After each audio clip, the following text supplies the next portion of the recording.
How are you? My name is Richard and I come all the way from Australia. Hands up those people that have been to Australia. Anyone been to Australia? Not many. I need to induct you as Australians before I can start today. You need to become Australians so that you understand me, because I don't speak Chinese. I speak a little English, but I also speak Australian. All right? And so what I thought I would do today is teach you some Australian. Now this is what we will say in Australia. You've got to repeat it. It's "G'day, mate." Can you say that? Hey, you're very good. If you get off and you come to Australia and you get off the plane in Sydney, you can walk up to someone and say, "G'day, mate." Exactly. And then after that you can say, "How yous going, mate? It's good to see yous." Exactly. Yeah, we talk funny.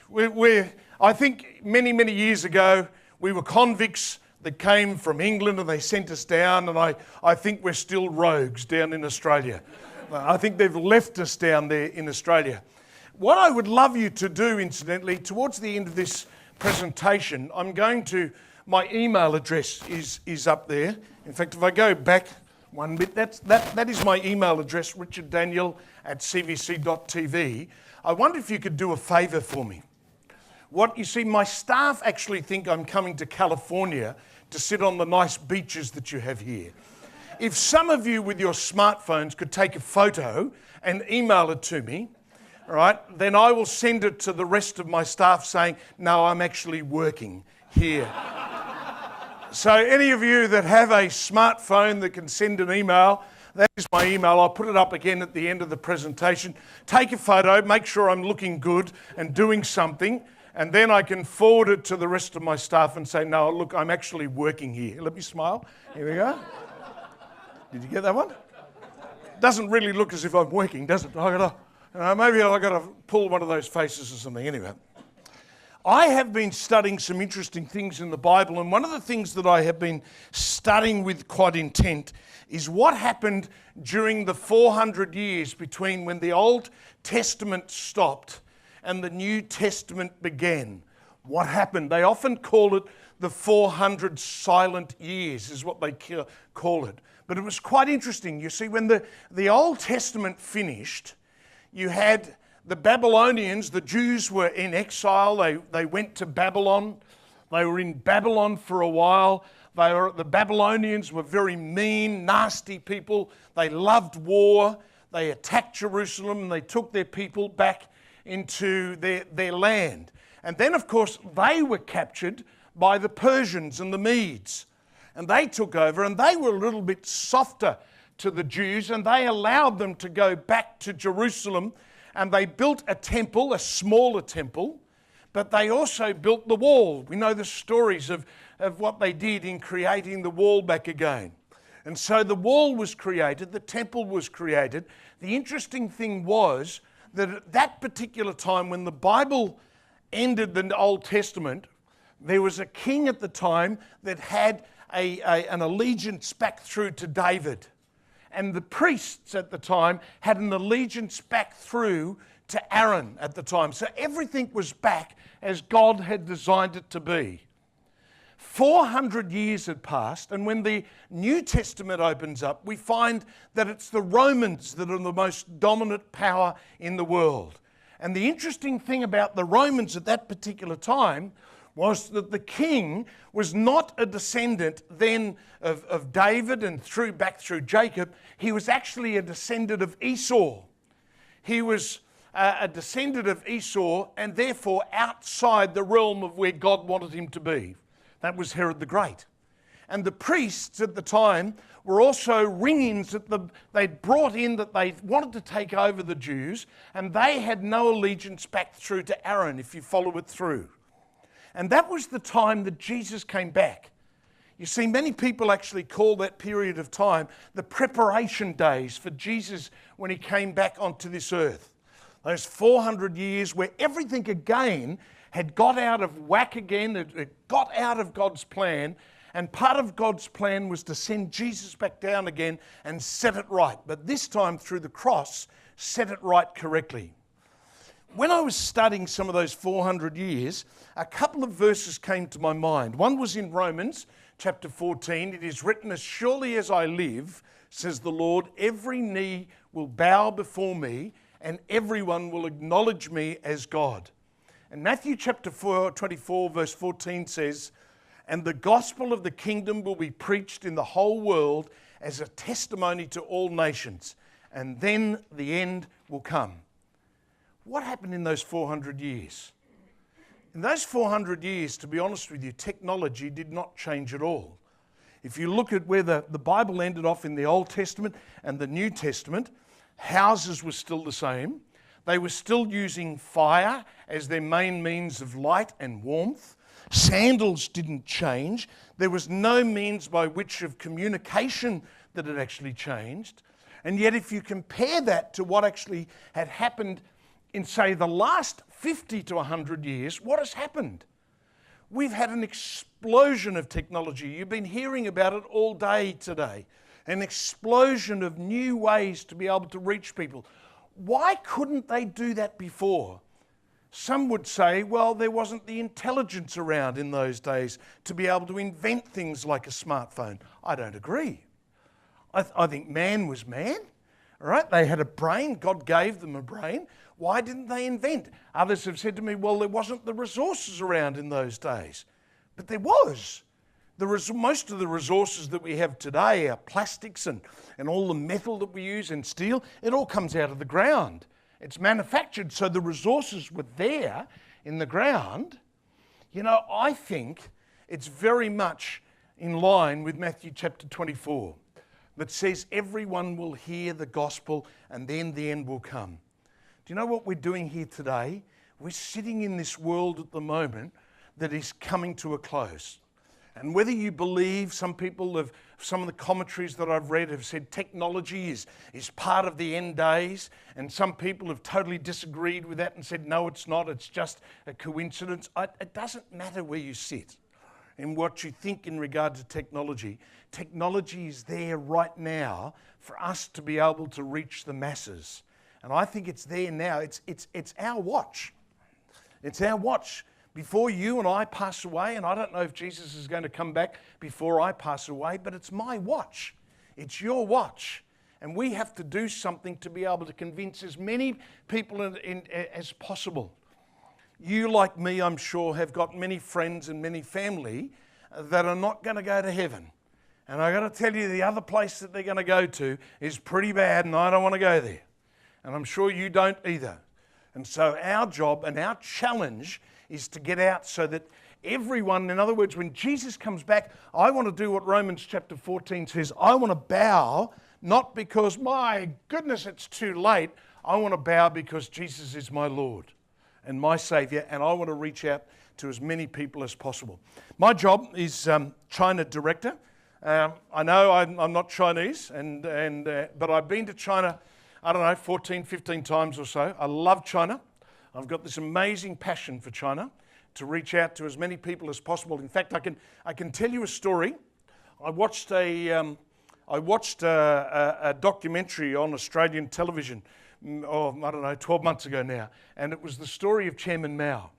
And it was a really quite interesting story about what the man actually achieved in China and what he did in China. And it also showed the quite evil side of Chairman Mao as well. It showed how millions of people starved because of the mechanisms and the factories that he wanted to build in China as well. I remember from my motel one night, I remember going for a walk, and the whole thought of that documentary came into my mind, and I ended up in front of, just across the road from Tiananmen Square, and looking at the Forbidden City. And there, of course, is the huge photo, right, of Chairman Mao. And I started to yell at him, not verbally. Thank goodness it was a really cold night, right? A really cold night. Right, and so there wasn't too many people around, but there I am saying, why didn't you look into the gospel? You had the chance to reach millions of people in China. And where are you now? All right, and there I am, yelling at this photo up there of Chairman Mao, and I heard this voice in my mind, and I don't know, I think it was even audible. It was in my mind, it said, "Save my people," is what it said. And I thought, well, it actually threw me for a minute. I thought, is this talking? All right? And it said it again, "Save my people." And so I've got this real passion to reach out to save as many people in one of the most dominant countries in the world now, and that's China. And that, of course, is the reason you're sitting here. I don't look at statistics too much, and we've already looked at a few statistics, so I want to brush over this very, very quickly. But just to show you what China is up to at the moment, 564 million internet users, right? A penetration rate of over 42% at the moment is where it's up to. And I'm going to go through these reasonably quickly because we can sit and talk statistics all day. 422 million people using the mobile at the moment, 31.4%. Internet's across China at the moment is 74.5%. All right, China is now the most dominant force in the world on mobile phones, above India, above the United States, certainly above the countries where I come from. The population or the proportion of those using mobile phones to access the internet keeps on rising. Last year it was 69.3%. This year, at the start of this year, January 2013, it was up to 74.5%. How do people use internet at the moment in China? The most popular activities in China, mobile apps are at the moment are instant messaging. 83% people have used their phones to do instant messaging. 69% of people use their phones to do research. Online music, 51%. Microblog, 48%. Literature, 43%. Social networking, 42%. Online games, 33%. Online video, 32%. Emails, 29%. And even shopping, which is growing as well, which is up to 13% as well. So what's happening in China? What's happening in China that is really making the change? What's happening in social network? From where we sat, say, 5-10 years ago to where we sit right now? Well, there's a few things. Where we've come from was mass marketing. At the moment, there's mass personalisation. Everyone wants to hone in on a person. Social network, we've just talked about before, is not a technology. It's a means by which we can communicate. In the past, it was all about set selection. Now there's an absolute explosion of choice that you can get. In the past, it was trust in organisations. Now people will trust their friends. I'll talk more about that in just a moment. In the past, it was all about the transaction. Now it's all about the experience. I was doing an interview for someone who's looking to work for us in Beijing, and I was sitting in the shopping centre last night where my wife was shopping, and I was sitting on my iPad here. All right, and all of a sudden my little Wi-Fi connector ran out of battery, and I'm halfway through doing this interview. And I thought, quick, what do I got to do? Where's a Starbucks? All right, so I rushed down into the shopping centre and found a Starbucks and typed back to her and I said, look, my battery. I didn't go to Starbucks because I wanted a coffee. I went there for the experience.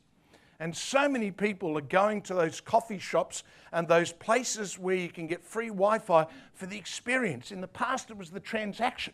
Now it's the experience. In the past, people read a lot. Nowadays, you see people flicking very, very quickly. In the past, people had a passive involvement. I don't want to get involved. I don't want to get involved.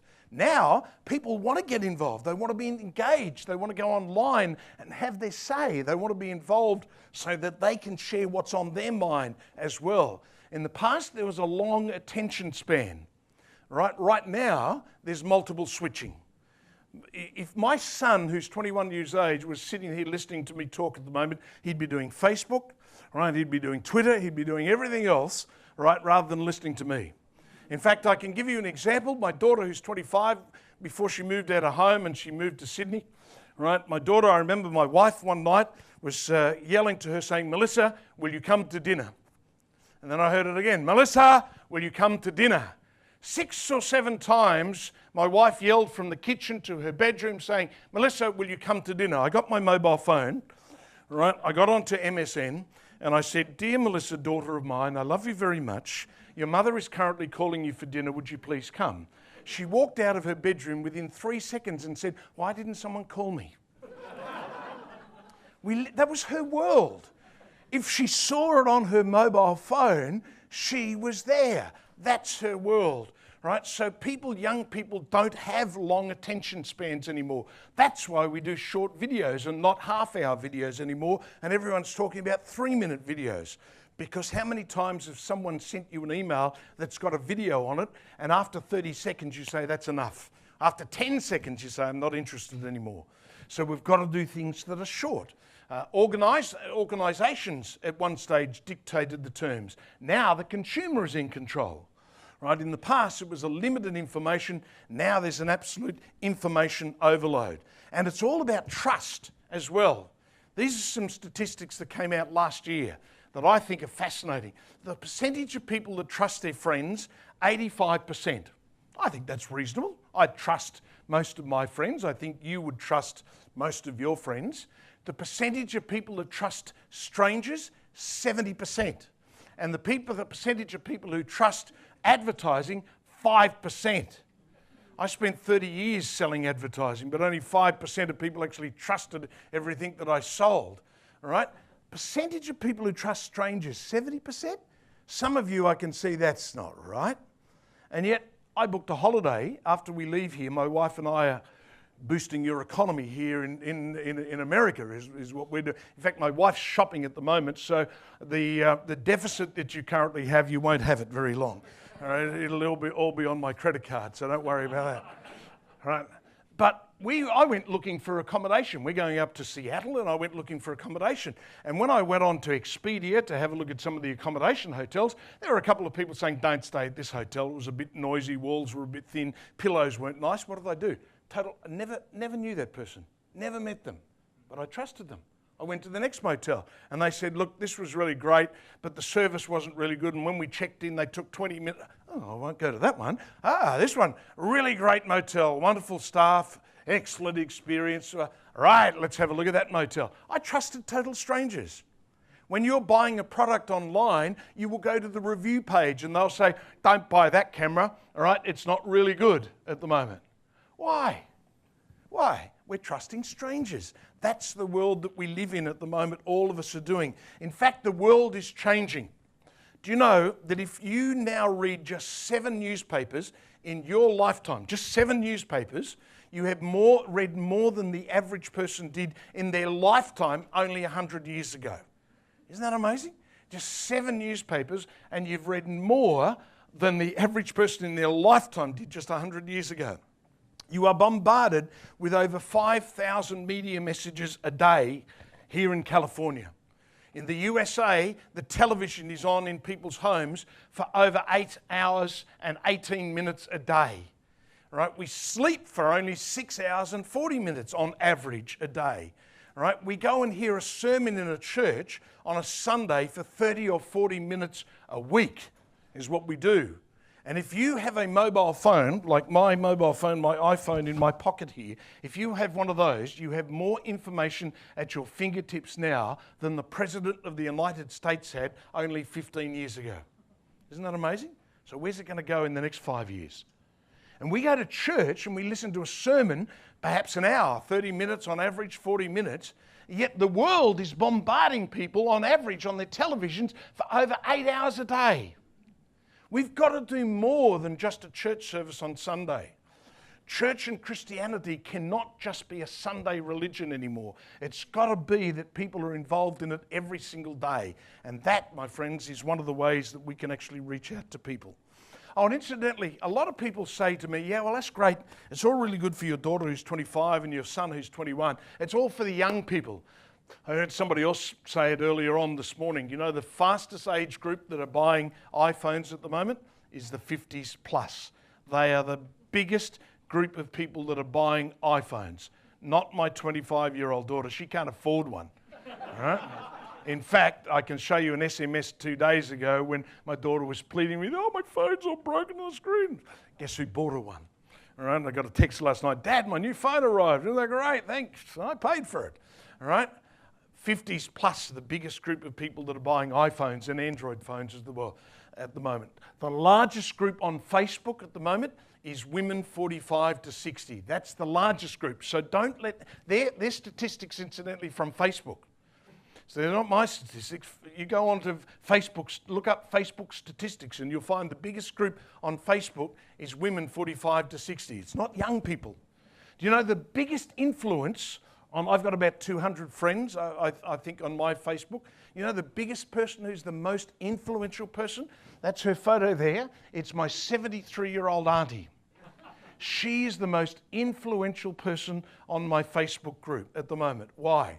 Because one, she's got maturity, and she often says to me, Richard, she says, I'm getting to a stage now where if I say it, if it's on my mind, I just say it. I don't worry about it anymore, I just say it. And young people respect her. My kids respect Auntie Judy. That's Auntie Judy. And look at Auntie Judy, she's on Facebook. Right? We had a family reunion a month ago when my older brother organised for all of our extended family, cousins, aunties, uncles, everyone. We all came together in a location and we had a weekend together. My son, 21, said to me, I don't want to go. Why, mate? I said, you've got to go. It's a family thing. Oh, Dad, it's going to be a bore. Everyone's going to sit back and look at old times and old photos and, it's going to be a bore, mate. Everyone else's family's going to be there, Matt. Don't let me down. You've got to be there. And I think, no, Dad, I'm just not going. All right, okay, thanks. Let me down, but thanks. My Auntie Judy got on and said, Matt, why aren't you going? Do you know there's relatives of yours that are not Christians there? Do you know we could have a chance? I didn't know this was happening, incidentally. Do you know we could have a chance to be a witness amongst our family that are not Christians? You should go, Matt. The next night, my son comes out to my wife and I and says, I think I'll go to that family reunion thing. When are we leaving and what have I got to take? That came from my 73-year-old auntie who had this amazing effect on my son. It's not just young people, I've got to tell you, not just young people anymore. The world, in fact, you often hear people turn around and say, the new world of media. It's not new anymore. It's not new anymore. It's been around now for, 10 years or more. It's not new. We can't say we've got to get into this new world. It's not new. I'm here to tell you it's starting to get very old. Right? 85% of internet users at the moment are watching videos online. 85% of people. The 55-year plus make up 20% of that audience. 20% of those people that are watching videos online are 55 years of age and plus. Christian ministries need to be ready to change. Otherwise, we just simply sit back and we wonder, why does anyone not respect the Christian values anymore? You ever heard that said? All right, I say it. Why don't young people respect good old Christian values anymore? The reason is because we're not telling them enough what our Christian values are. We're not sharing what our brand is as much. And that's something that is really interesting as well. What is your brand? If I talked about Starbucks as a brand, I knew that Starbucks had Wi-Fi, free Wi-Fi. I didn't go in for a coffee, I ended up having one. Right? They got some business out of me, but they did so because I went in there to use their Wi-Fi. If I show you the magic, the golden arches, as we call them in Australia, every one of you in this room know that that's McDonald's. Walmart, every one of you know what Walmart sell. Right? I don't have to tell you what Walmart sell. It's because they've got a brand. And as Christians, we need to develop our brand and we need to be able to share that brand a lot more so that we don't get into this situation where we're saying, why don't people respect our Christian values anymore? The world is as I say, is really changing. Do you know, somewhere, I can't remember if I got it on a slide coming up or not, but the Muslim world is increasing over the Christian world at 6-1. A ratio. In other words, there are 6 babies being born into a Muslim family compared to 1 child that is born into a Christian family. Guess which organisation is going to have a major influence in this world? Clyde said a moment ago he was in France. France at the moment is an absolute basket case, right, when it comes to the influence, right, of the Muslim world, because they've allowed it, and I'm sure you could share more. I've never been to Paris, all right, but we're England at the moment. England, our head office is in the UK. England at the moment is desperately turning around and trying to move away, right, from Muslim dominance in the parliament. right? We have got to sell our brand a lot more. We've got to make that change. Some organisations find change very easy. I love change. I like change. But I understand people that don't like change. My wife does not like change. My wife, she's been crying out for a new camera. She's got this old camera, and she loves taking photos. And so at the airport, at Brisbane Airport on the way out, right, I bought her a new digital camera. And so she's got this new, I said, we're on the plane for 14 hours. You can read the book. Anyhow, she didn't end up doing that. She ended up watching some movies or whatever. And so when we got across here, I said, are you going to use your new digital camera? She said, I might use the old one for a while until I get used to the new one. And I said, how are you going to get used to the new one if you don't use it so you can get used to it? So that's the new one. I understand organisations that don't like change and find change very difficult. I understand that. I'm married to a lady that loves her routine and loves non-change, but I do love change. Change doesn't necessarily mean, incidentally, dropping everything that you're currently doing and moving in another direction. It doesn't mean that, but it does mean that you've got to look outside the square. It means that you've got to look at new ideas, right? I got to tell you, I went and heard a gentleman, I don't know, a couple of years ago now. He was talking about, he was an expert and done a whole recent surveys on all the different generations. Is anyone here between the ages of 18 and 26? Ends up those that, anyway, that's the Y generation, the 18 to 26. Anyone that would like to be in between 18 and 26 and know what you know now? The Y generation, a really interesting generation, right? And I generalise when I say this, but the Y generation are probably the most disorganised, disloyal. You'll find that they'll change their jobs, you know, every 12 months. If you think of some people in the 18 to 26-year-old age group that you might know, right? I wonder if some of them, they're untidy, all right? They're consistently want to do different things outside the set regime in an office, right? They're just crazy, right? And in fact, they're in an office workplace. The Y generation are probably the hardest generation to control in your office. But I got to tell you, you need them. You need every one of them because they are the most creative generation on the planet right now.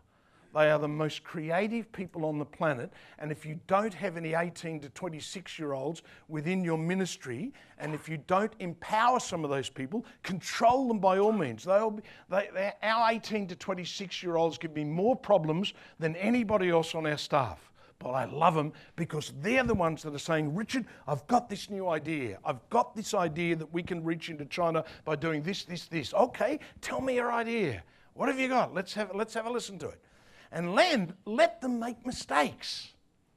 I say to myself, I was interviewing the lady last night, and I said to her, she's interviewing her for a new manager's role up in China, and I interviewed and I said, you know something, I want you to make mistakes.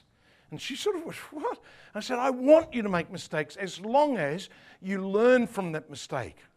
Or you learn from it. If you make that same mistake 3 times, I will be there to say, hey, something's wrong. But let people make mistakes. There's nothing wrong with mistakes, right? God never made any mistakes, but we make lots of mistakes. So if you decide that you want more creativity in your office, in your ministry, in your church, go on and employ some Y generation. But be ready. There'll be a challenge for you. But if you want to start doing things that gets into this new media, they are the ones, folks, that'll help you actually do it. So very quickly, what's our story? We were CVC, right? CVC began in 1988 with a vision from a very wealthy businessman in the UK. His name is Bob Edmonston. He's now a Lord in the English Parliament. And God spoke to him one night and said to him, Bob, what are you doing for me? And he answered God and said, well, you know, I'm on the roster to mow the lawns at church, and, you know, I take up the collection, and, you know, I make coffee at the back and whatever. And God said, what are you doing with your money for me? And he said, well, I'm making more. And so God challenged him at the time to use his ministry. And he was on a plane. Well, God actually challenged him to go and touch the lives of 1 billion people. And I'd rather him tell the story because he tells it so well, how he argued with God, and said, you can't touch the lives of 1 billion people. God, you must mean 1 million, not 1 billion. And God said, no, I want you to touch the lives of 1 billion people. And finally he turned around and said, God, if I could, how would I do it? And God actually showed him at that particular time shortwave radio broadcasts. This is now 12, 13 years ago. And so he started to buy up shortwave radio broadcasts. Ours from Australia was the largest shortwave radio broadcasting facility in the Southern Hemisphere. We could potentially reach 3.5 billion people. And we broadcasted in Chinese, English, and also in Indonesian, are the 3 languages that we broadcast. But basically 3 years ago, we started to realize that we were averaging 20 to 24,000 people contact us every month. And that dropped down to about 1,200 to 1,500 a month.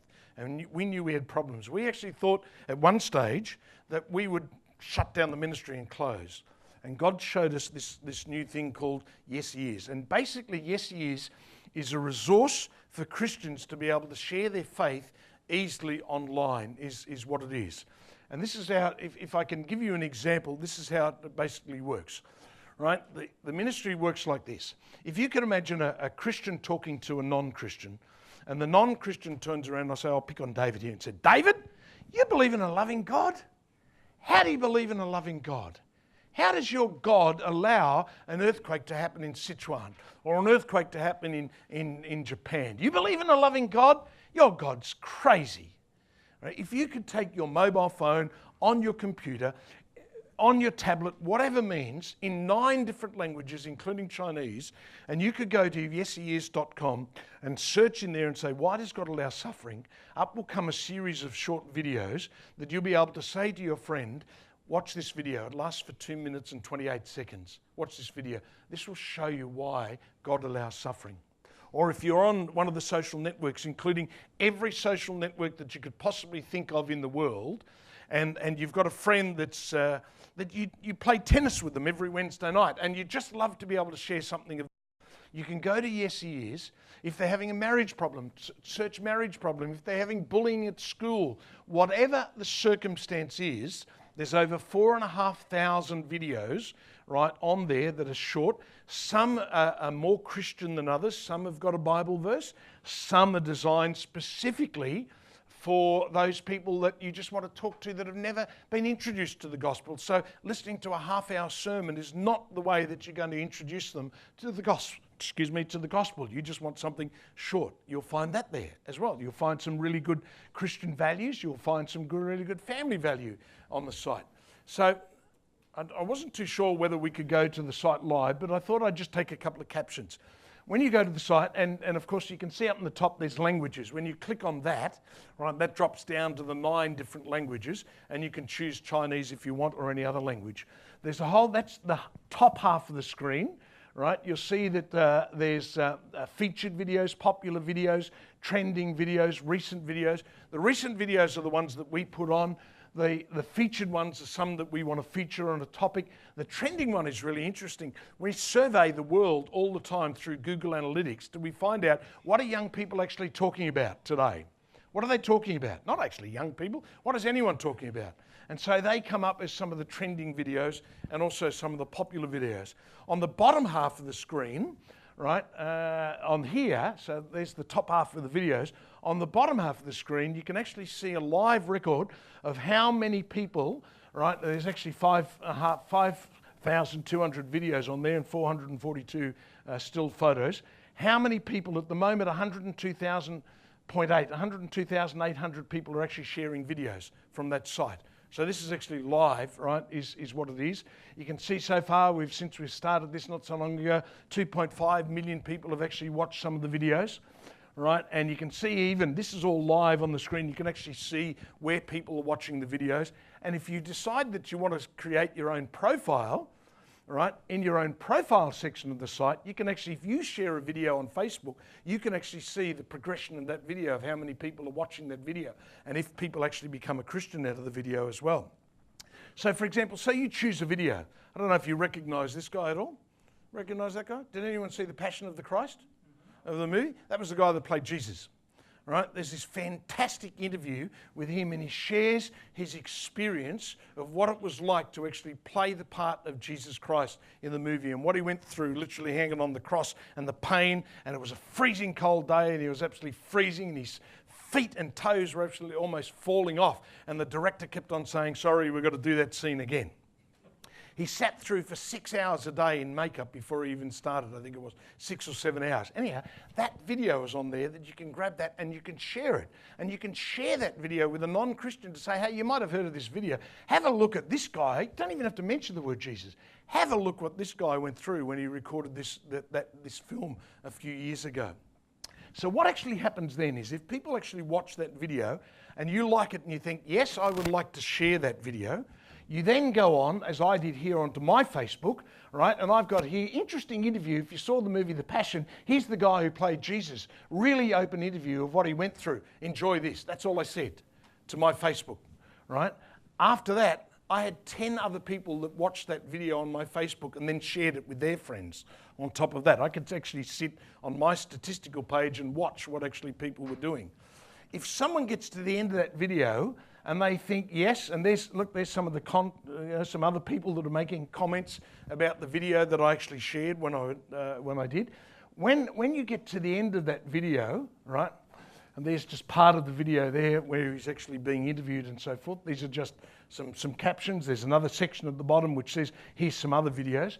But there's also, when the people get to the end of that, there's a section that says, did this video speak to you about what is happening in your life today? Did it impact you in some way? Right? If they turn around and say, yes, it did, they then go to a short 2-minute presentation of what the gospel is all about. This guy is well known in Australia. His name is Carl Faze. We've used Carl to record that 2-minute video. There's a Chinese pastor that has recorded our Chinese. There's a Russian pastor that's recorded their Russian one and so forth. It's just a very short presentation of what the gospel is actually is. And then, right, you've got a chance always leaving the people in control. So they never feel, there's never a flashing light there that turns around and says, you know, if you click here, you're going to win an iPhone or anything. It leaves them in total control. And then they have a chance to say, having considered your need for God's unconditional love, would you like to put your trust in Jesus today? Yes, unsure, or no? Right? And they've got a chance to say yes, sure, or no. If they, for example, turn around and say, oh, I don't know, if they want to, again, they can go through and put their name and email address and some comments, and then it goes to our follow-up team, and our follow-up team decide to follow it up, and each one of those will get a personal message back. You know, the most exciting thing about new communication methods, which we're looking at developing, it'll be ready by next year sometime. At the moment, what happens with our people that come to us, and we're averaging thousands of people a day that are actually coming to us and saying, yes, I want to know some more details, please. And we're sharing with those people, and we've got a whole lot of volunteers that are helping us actually share. What happens with that at the moment is a totally different system where it comes in, right? And let's assume David again is one of our volunteers. We send it off to David and say, David, he logs into our system. He sees that, oh, look, there's a question, I can help answer that question. And he goes back and develops a relationship with that person in China. David gets the message on Monday, but he's got a busy week. He doesn't actually get to reply to that message until Thursday. The circumstance and the situation as to why that person contacted us, it might have gone. And so one of the things our developers are currently working on to be ready next year, and I think this is one of the most amazing things that we can do, someone watches the video, shares it, and this lady who watches the video is a single mum, and she writes into us and says, you know, I'm really struggling as a single mum. I've got 2 kids, right, they're young, my husband's walked out on me, I'm really having a problem, can you guys help? We send that out to all of our, what we call missionaries. Anywhere around the world we've got them, right? And that person gets a push notification. You know what that is? When a little message comes up on the front of your phone, a push notification will come up and say, does anyone know, is anyone out there been through, this is a circumstance that we've got, this lady is a single mum, can anyone help her? All right? And I turn around, or my wife turns around and says, you know, or someone that's been through that circumstance turns around and says, I can take that. I'm on the bus on the way home, I can handle that. I used to be a single mum before I got to know Jesus, all right? I can help her. And they do it straight away. Instantly, we can get to these people and answer their questions. The best way I describe that is like a taxi service. If I order the taxi here, right, from here to take me to, I don't know, to the middle of Irvine, they're not going to send a taxi from the Los Angeles airport to come and pick me up. They're going to turn around and say, is there any taxis around this area? Right, can you go pick up this guy who wants to go in the middle of Irvine? Same with this. We can send out to people and say, we've got a young 16-year-old who's being bullied at school. Can anyone help? Here's his question. Can anyone help? Up comes through all of our missionaries. Yeah, and another guy who's 23 years of age says, I used to be at school. I used to be bullied. I can help this guy. And then there's a whole range of resources that they can actually share with them. So that's our journey of change.